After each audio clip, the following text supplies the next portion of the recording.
മാസപ്പടി കേസിൽ വീണ വിജയന് നോട്ടീസ് നൽകുന്നതിൽ നിയമോപദേശം തേടിയിരിക്കുകയാണ് എൻഫോഴ്സ്മെന്റ് ഡയറക്ടറേറ്റ്. എക്സാലോജിക്കിനും CMRLനും നോട്ടീസ് നൽകുന്നതിലും നിയമോപദേശം തേടും. എക്സാലോജിക്കിന് പണം നൽകിയ എല്ലാ കമ്പനികൾക്കും നോട്ടീസ് നൽകുമെന്നാണ് മനസ്സിലാക്കാൻ കഴിയുന്നത്. ശേഖരിച്ച വിവരങ്ങളും തെളിവുകളും രേഖകളും ഒക്കെ നിർണായകമാണ്.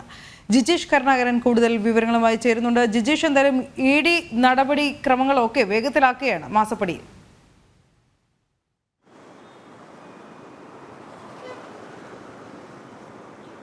അനു, ED അന്വേഷണത്തിന്റെ ഭാഗമായി കഴിഞ്ഞ ആഴ്ച തന്നെ ഇതുമായി ബന്ധപ്പെട്ട് പ്രഥമ വിവര റിപ്പോർട്ട് തയ്യാറാക്കി അന്വേഷണത്തിലേക്ക് കടന്ന EDയെ സംബന്ധിച്ചിടത്തോളം ഇനിയുള്ള പ്രധാനപ്പെട്ട ഘട്ടമെന്ന് പറയുന്നത് ഈ കേസുമായി ബന്ധപ്പെട്ട ഇതിൽ ആരോപണ വിധേയരായിട്ടുള്ള അല്ലെങ്കിൽ അന്വേഷണം നേരിടുന്ന എക്സലോജിക് കമ്പനി, മുഖ്യമന്ത്രിയുടെ മകൾ വീണ വിജയന്റെ എക്സലോജിക് കമ്പനി, ഒപ്പം തന്നെ വീണ വിജയന്റെ കമ്പനിക്ക് പണം നൽകിയ CMRL, മറ്റു പൊതുമേഖലാ സ്ഥാപനങ്ങൾ, ഇവരുമായി എല്ലാം സാമ്പത്തിക ഇടപാടുകൾ ഉണ്ടായിരുന്ന മറ്റു പൊതുമേഖലാ സ്ഥാപനങ്ങൾ, KSIDC ഉൾപ്പെടെയുള്ള സ്ഥാപനങ്ങൾ എന്നിവയെ കേന്ദ്രീകരിച്ചും ഒപ്പം തന്നെ എക്സലോജിക്കിന് പല ഘട്ടങ്ങളിലും പണം നൽകിയിട്ടുള്ള കമ്പനികളെ കേന്ദ്രീകരിച്ചുമാണ് അന്വേഷണം നടക്കുന്നത്. ഇതിനിടയിലാണ് ഈ നിർണായകമായ ചോദ്യം ചെയ്യലുകളിലേക്ക് കടക്കുന്നതിന് മുമ്പായി അല്ലെങ്കിൽ ഇവർക്ക് സമൻസ് നൽകുന്നതിന് മുമ്പായി നിയമോപദേശം തേടിക്കൊണ്ട് അന്വേഷണ സംഘം മുന്നോട്ട് പോകുന്നത്.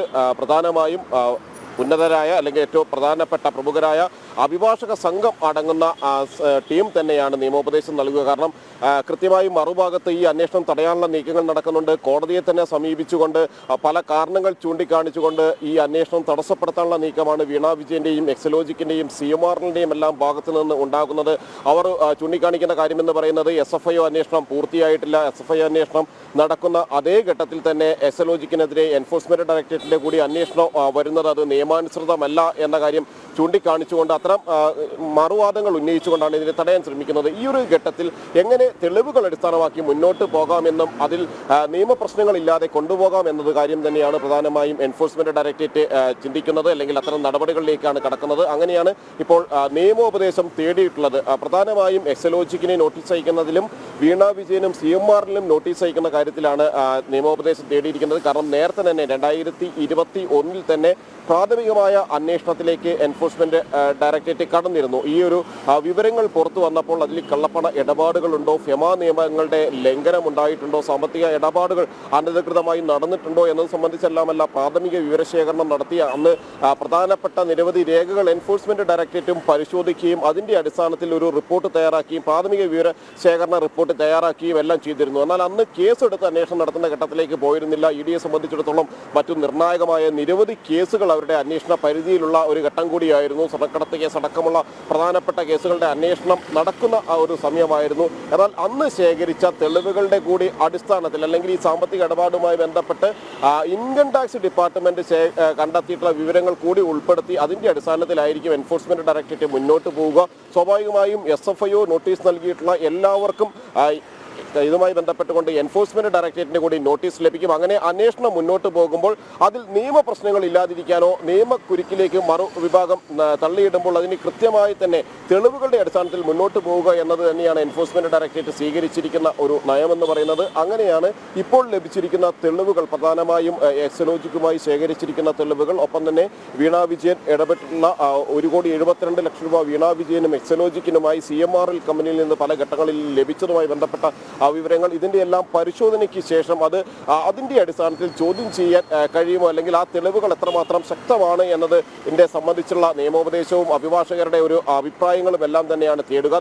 EDയുടെ അഭിഭാഷകർക്കൊപ്പം തന്നെ മുതിർന്ന മറ്റ് അഭിഭാഷകരുടെ കൂടി നിയമോപദേശം തേടും. എന്നാൽ നിയമോപദേശത്തിന്റെ അടിസ്ഥാനത്തിൽ ഉള്ള തുടർനീക്കം എന്ന് പറയുന്നത് ഈ ആഴ്ച തന്നെ കൂടുതൽ കമ്പനികൾക്ക് നോട്ടീസ് അയക്കുന്നുണ്ട്. എന്തിന് സാമ്പത്തിക ഇടപാടുകൾ നടത്തി, ആ സാമ്പത്തിക ഇടപാടുകളിലേക്ക് നടന്നിട്ടുള്ള മറ്റ് ക്രയവിക്രയങ്ങൾ എന്തെല്ലാമാണ്, എന്ത് സേവനമാണ് ഇതുമായി ബന്ധപ്പെട്ടുകൊണ്ട് എക്സലോജിക്ക് തിരികെ നൽകിയിരിക്കുന്നത് എന്നത് സംബന്ധിച്ച് വിശദീകരിക്കുക എന്നത് തന്നെയാണ് പ്രധാനമായും എക്സലോജിക്കിനെ സംബന്ധിച്ചും ഈ കമ്പനികളെ സംബന്ധിച്ചിടത്തോളം മുന്നിലുള്ള വെല്ലുവിളി എന്ന് പറയുന്നത്. നേരത്തെ തന്നെ SFIO ഈ 12 കമ്പനികൾക്ക് നോട്ടീസ് നൽകിയിരുന്നു. വീണ വിജയന്റെ എക്സലോജിക്കിന് പല ഘട്ടങ്ങളിലായി പണം നൽകിയിട്ടുള്ള, അവരുമായി സാമ്പത്തിക ഇടപാടുകൾ നടത്തിയിട്ടുള്ള 12 കമ്പനികൾക്ക് നോട്ടീസ് നൽകിയിരുന്നു. എന്നാൽ അതിൽ പല കമ്പനികളും കൃത്യമായ മറുപടി നൽകിയിട്ടില്ല. എന്തിനാണ് ഈ സാമ്പത്തിക ഇടപാടുകൾ നടന്നത് എന്നത് സംബന്ധിച്ച് മറുപടി നൽകിയിട്ടില്ല.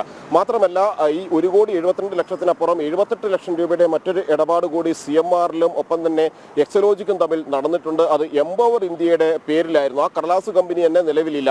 എംപവർ ഇന്ത്യ എന്ന കമ്പനിയുടെ പേരിൽ വായ്പയായിട്ടായിരുന്നു വീണ വിജയന്റെ എക്സലോജിക്കിന്. ഈ എംപവർ ഇന്ത്യ എന്ന് പറയുന്നത് CMRL കമ്പനിയുമായി CMRLന്റെ ഉടമയ്ക്ക് അടുത്ത ബന്ധമുള്ള കമ്പനിയാണ്. ആ എംപവർ ഇന്ത്യ 78 ലക്ഷം രൂപ യാതൊരു ഈടുകളോ കാര്യമായി അത്തരം പരിശോധനകളോ അല്ലെങ്കിൽ തിരിച്ച പണം എങ്ങനെ തിരിച്ചുപിടിക്കാം എന്നത് സംബന്ധിച്ചുള്ള പരിശോധനകളോ ഈട് സംബന്ധിച്ച വിവരങ്ങളോ ഒന്നും തന്നെ ശേഖരിക്കാതെ 78 ലക്ഷം രൂപ നൽകി.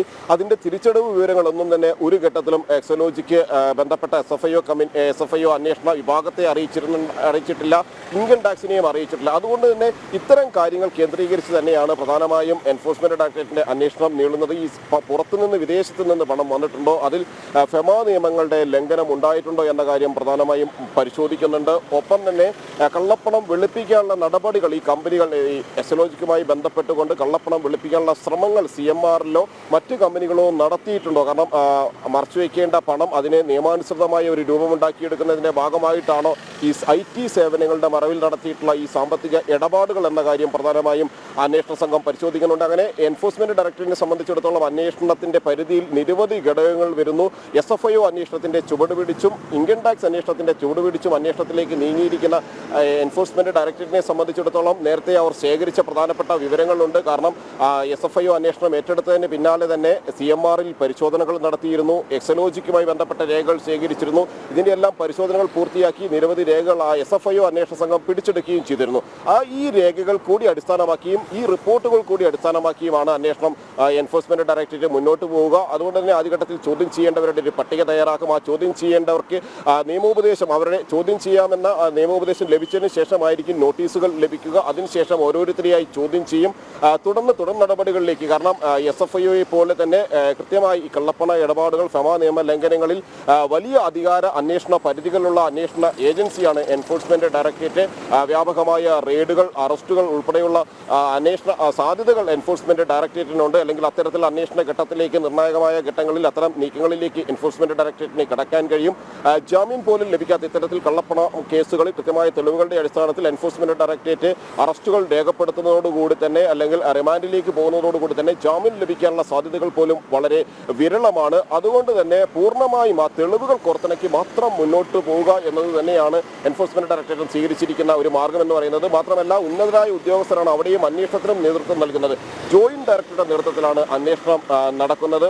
ചെന്നൈ റീജിയൻ നേരിട്ടാണ് അന്വേഷണത്തിന്റെ മേൽനോട്ടം വഹിക്കുന്നത്. അതിൽ കൊച്ചി ഓഫീസിലുള്ള റീജിയണൽ ഓഫീസിലുള്ള അന്വേഷണ സംഘങ്ങളിൽ ചിലർ മേൽനോട്ടം വഹിക്കുന്നു എന്നതിനപ്പുറം പ്രധാനമായും ഈ അന്വേഷണത്തിന്റെ എല്ലാം നിയന്ത്രണം റീജിയണൽ ഹെഡിന് തന്നെയാണ്. ഇതുമായി ബന്ധപ്പെട്ടുകൊണ്ട് റീജിയണൽ ജോയിന്റ് ഡയറക്ടർ തന്നെ അന്വേഷണത്തിന് നേതൃത്വം നൽകുന്നു. ആരെയെല്ലാം ഈ ചോദ്യം ചെയ്യലിലും തുടർ നീക്കങ്ങൾ എന്തെല്ലാമാണ് എന്നത് ഓരോ ഘട്ടത്തിലും വിലയിരുത്തി ശേഷം മാത്രമായിരിക്കും ED മുന്നോട്ട് പോവുകയും ചെയ്യുക.